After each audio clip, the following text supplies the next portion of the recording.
Okay, let's just dive straight into this because we are looking at a monumental shift right now. This is a literal brand new day for Peter Parker, and I really want us to start with the most visceral, mind-blowing physical change we've seen him go through yet.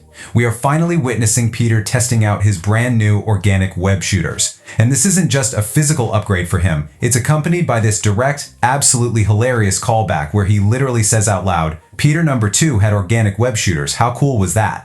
But you know, his triumph is incredibly short-lived because almost immediately after saying this, he completely loses control of them. It's chaotic, it's super messy, and honestly, it perfectly sets the stage for the massive, gritty evolution we are about to break down in this explainer. Let me explain exactly why this specific tiny moment matters so much to the overall story. We are seeing Tom Holland's Peter directly trying to emulate Tobey Maguire's experience from Spider-Man 2.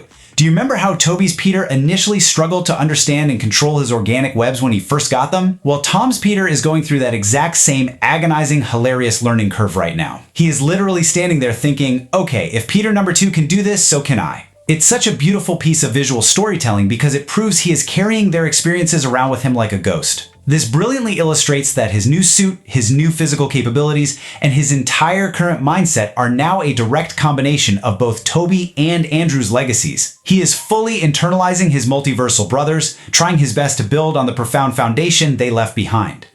Moving straight from his evolving powers to his grounded, everyday reality, let's take a really close look at his physical environment.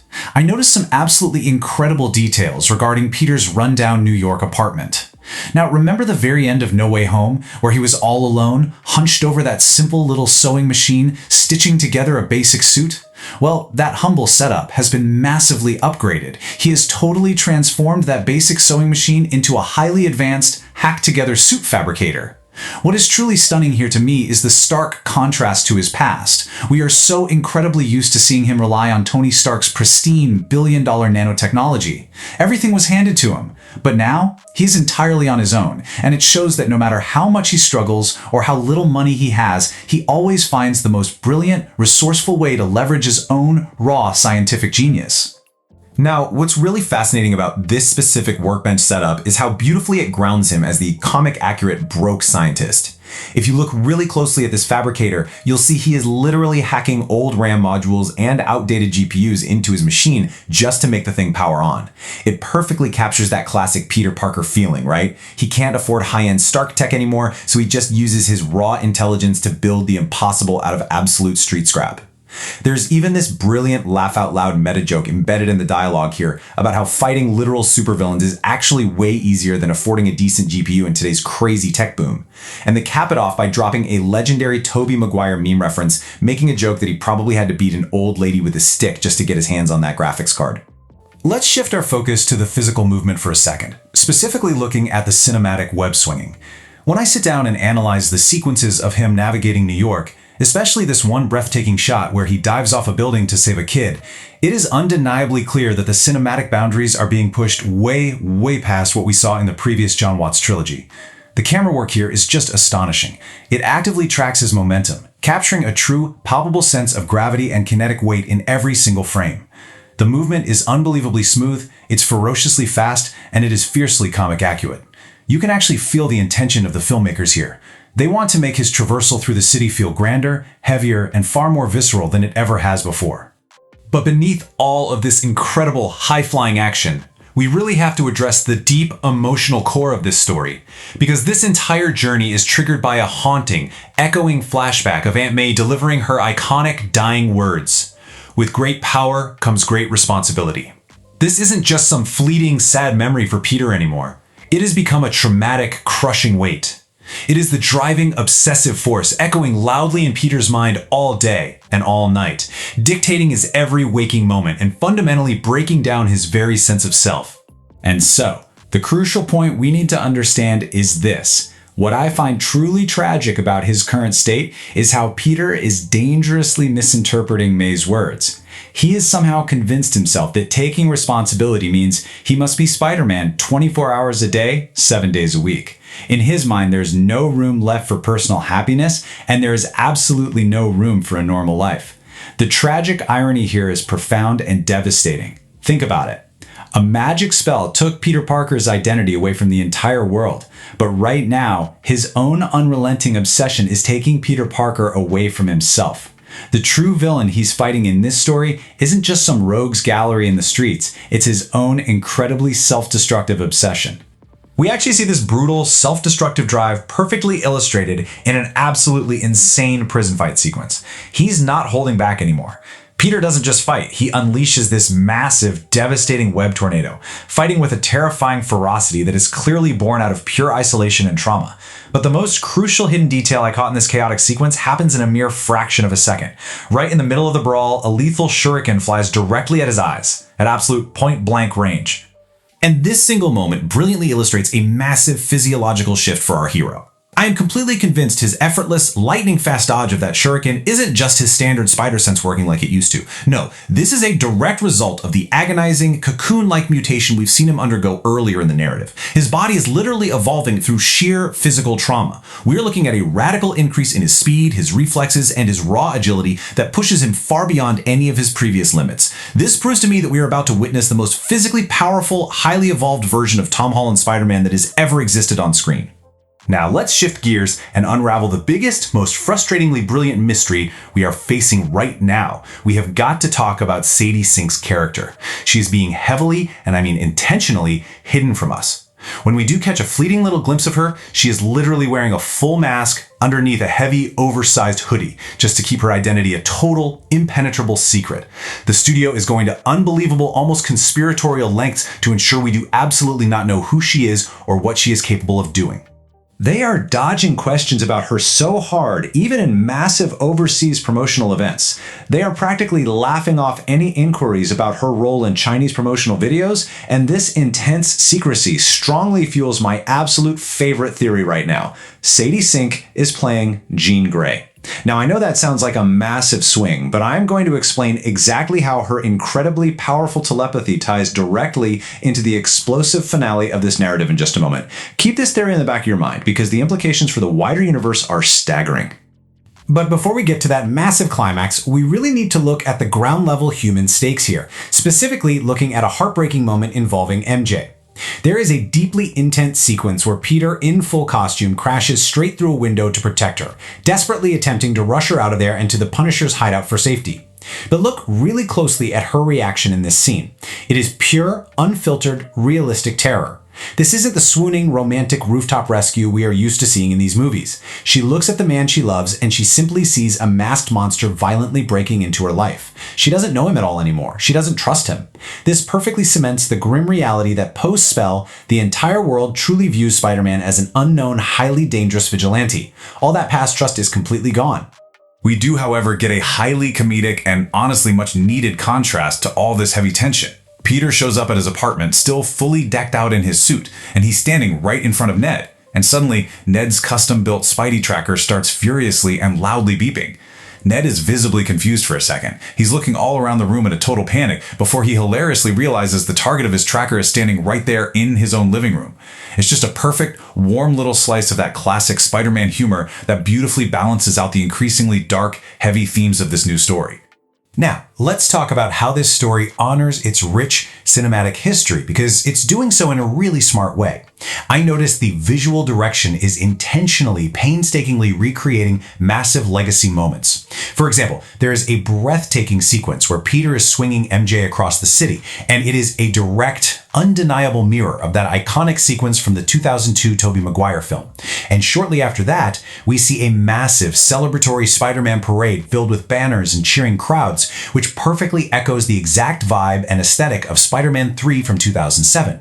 The director isn't just lazily copying shots here. They are using powerful visual shorthand to invoke the legacy and the emotional weight of those past iterations. The Tobey energy is woven deeply into the very fabric of this new story. And while the Tobey influence is completely undeniable everywhere you look, it naturally brings up the inevitable, massive question about Andrew Garfield. Honestly, when I look at the overarching narrative landscape of the cinematic universe right now, I don't really expect Andrew to show up in the upcoming Doomsday event. However, the sheer weight of these heavy, meticulous legacy callbacks we are seeing makes his triumphant return in the massive, reality-bending Secret Wars event feel incredibly, undeniably likely. The foundational groundwork for that reunion is absolutely being laid right here, right now, in this narrative. Things get incredibly deep and wonderfully complex when we look at the Bruce Banner lab fight sequence. Peter is actively fighting the Hulk, and crucially, his mask is completely off. Now, why does this specific detail matter so much? Well, based on deep comic lore regarding magical memory wipes, Doctor Strange's spell worked perfectly on the human mind of Bruce Banner. Banner totally forgot who Peter Parker is. But the Hulk? Magic simply doesn't affect a gamma-irradiated split personality the exact same way it affects a normal human brain. The Hulk remembers everything. It's a brilliant, incredibly lore-accurate loophole that completely changes the power dynamic and the emotional weight between them. This intense dedication to deep comic accuracy continues beautifully throughout the visuals, as we see stunning live-action recreations of legendary comic book covers. They are paying tremendous visual homage to the legendary Amazing Fantasy issue 15 from 1962, alongside brilliant, meticulously crafted nods to classic Tarantula and Boomerang covers. There's even concrete evidence pointing to a highly anticipated, confirmed Tombstone appearance being hidden for the final theatrical release. It is just an absolute, respectful feast for longtime comic readers who deeply revere this lore. I was absolutely blown away by the execution of the Scorpion fight. Notice that Peter is wearing a normal street jacket right over his spider suit. This is an exact, specific comic reference that perfectly adds to the raw, unpolished, and desperate feel of his current street-level vigilante era. And if you look closely at the mechanics of the action, Scorpion isn't using some weird, unexplained telekinesis to lift Spider-Man up into the air. He's using his massive physical mechanical tail to do it. It is a stunning, frame-by-frame recreation of a classic, beloved comic panel, sitting right alongside clever, indirect references to Hammerhead. The staggering attention to the source material here is honestly breathtaking. Let's go back to the mounting tension at the Punisher's hideout, because we see a monumental, incredibly satisfying character shift for MJ. She isn't just standing by as emotional support anymore, we actually see her utilizing her incredible MIT engineering brilliance, actively helping Peter work on highly complex computer systems. She is stepping up as a true, formidable scientific partner to him, filling a crucial role that was previously reserved almost entirely for Ned in the older movies. This really showcases her own incredible evolution in this much darker world. And what exactly are they working on together with such immense urgency? I realize that they are specifically, carefully modifying Bruce Banner's inhibitor device. This immediately begs a massive, earth-shattering question for the plot. Are Peter and MJ developing anti-gamma technology to help Banner finally control the unpredictable Hulk? Or is this advanced piece of tech directly tied to finding a cure for Peter's own dangerous, highly unstable new mutation? The stakes are incredibly high for both heroes right here. Take a moment to just think about the implications of that. This shared scientific desperation leads into a deeply emotional, tragic conversation that links both of their traumas perfectly. Peter desperately asks Banner how to stop a dangerous mutation from completely taking over. Banner, with this heartbreaking look of resignation, reveals that his peaceful Professor Hulk compromise is completely dead. He looks at Peter and says, "I fought him for years for control of my own body." Banner is no longer in harmony with the beast. He is now forced to use the inhibitor device for one singular, desperate purpose: to suppress the Hulk completely. The monster is constantly, endlessly fighting to get out. And this, my friends, is exactly where my Jean Grey theory comes full circle into a catastrophic event. I believe Sadie Sink's incredibly secretive character will use her immense telepathic powers on Bruce Banner. Whether it's intentional or totally accidental, that telepathic intrusion is going to mentally shatter Banner's fragile mental suppression. Picture it. The inhibitor sparks and fails. The delicate mental cage just breaks apart, and a furious, totally unchained, raw Hulk emerges in an absolute disaster of epic, city-leveling proportions. The true, undeniable brilliance of this narrative theory is the desperate resolution that follows it. After causing the disaster, she will have to use those exact same telepathic powers to reach deep into the monster's chaotic mind and calm the Hulk down. She becomes both the terrifying problem and the miraculous solution. If this scenario sounds familiar to you, it's because it perfectly, beautifully mirrors that incredible, unforgettable sequence between Morph and Jean Grey that we all witnessed in Season 1 of X-Men 97. The sheer scale and intimacy required to telepathically calm that level of rage is immense, and the thematic parallel here is simply undeniable. By meticulously weaving all of these incredible, disparate elements together, from the agonizing organic webs to the deep comic accurate lore, the brutal psychological obsession, and the grand cinematic legacy callbacks, I can confidently say this isn't just another standard solo Peter Parker story. It is a profound, deeply respectful, and massive continuation of Tobey and Andrew's established legacies. It is a narrative crucible entirely designed to elevate Tom Holland's Spider-Man to a completely unprecedented, incredibly powerful, and truly epic new cinematic level. He is, without a doubt, stepping into a brand new day.